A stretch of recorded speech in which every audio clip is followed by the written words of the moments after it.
LDFിന്റെ വികസന മുന്നേറ്റ യാത്രയുടെ പ്രചരണത്തിനായുള്ള കോതമംഗലം നിയോജക മണ്ഡലം ജാഥ വ്യാഴാഴ്ച ആരംഭിക്കും.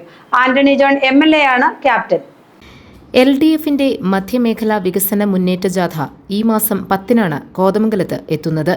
ജോസ് കെ മാണി നയിക്കുന്ന ജാഥയ്ക്ക് വിപുലമായ സ്വീകരണം നൽകാനാണ് തീരുമാനം. ഇതിനു മുന്നോടിയായുള്ള പ്രചരണ ജാഥ വ്യാഴാഴ്ച ആരംഭിക്കും.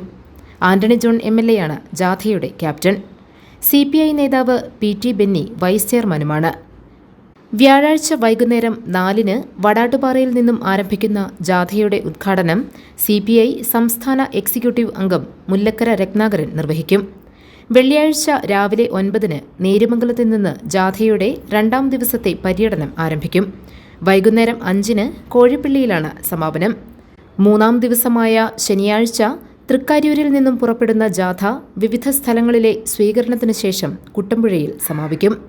സമാപന ദിവസമായ ഞായറാഴ്ച കോതമംഗലം ചെറിയ പള്ളിത്താഴത്തു നിന്ന് ആരംഭിച്ച് വൈകുന്നേരം നെല്ലിക്കുഴിയിൽ പര്യടനം പൂർത്തിയാക്കും. സമാപന സമ്മേളനം മുൻ മന്ത്രി C രവീന്ദ്രനാഥ് ഉദ്ഘാടനം ചെയ്യും. GTV news, Kothamangalam.